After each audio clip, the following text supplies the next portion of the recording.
کی مجلس میں نہایت اختصار کے ساتھ 3 باتیں پیش کرنا چاہتا ہوں۔ نمبر 1 بات، یہ جو ہم نے سامنے آپ نے دیکھا ہے، ابھی انہوں نے پوری لائن پڑھ کے سنائی ہے، یہ فرقہ واریت کا معنی کیا ہے؟ پہلے اس کو سمجھ لیں۔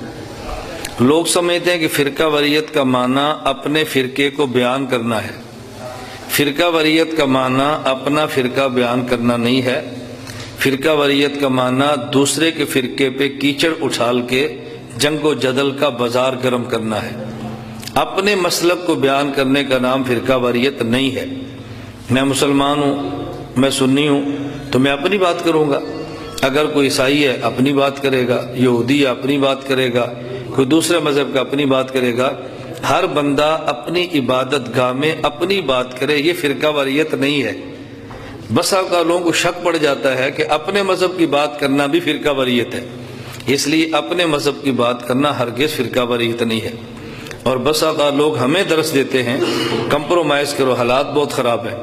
اگر کمپرومائز کرنا ہی ہوتا تو رسول اللہ صلی اللہ علیہ وسلم فرما لیتے۔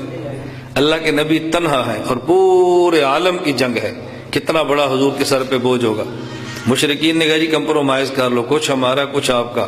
اللہ نے فرمایا میرے پیغمبر آپ ان سے فرماؤ لکم دینکم ولی دین، تمہارے لیے تمہارا دین ہے، میرے لیے میرا دین ہے۔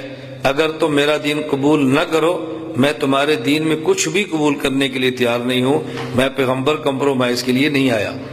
جو فرقہ واریت کا مفہوم ہمارے غلط ہوتا ہے، اس لیے کسی مسجد میں کوئی عالم اپنا بیان کرے تو لوگ کہتے ہیں نہیں مولانا صاحب نے یہ بات اپنی مسجد میں کیوں کی ہے؟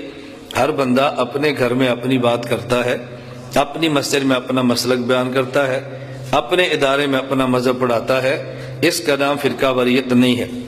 ایک تو میں نے اس لیے گزارش کی ہے کہ اپنے مسلک کے حوالے سے آپ مطمئن رہیں، اور دنیا میں کوئی آج تک ایسا قانون نہیں ہے کہ جو قانون آدمی کو اپنی عبادت گاہ میں اپنے مذہب کو بیان کرنے سے روکتا ہو، ایسا کوئی قانون موجود نہیں ہے۔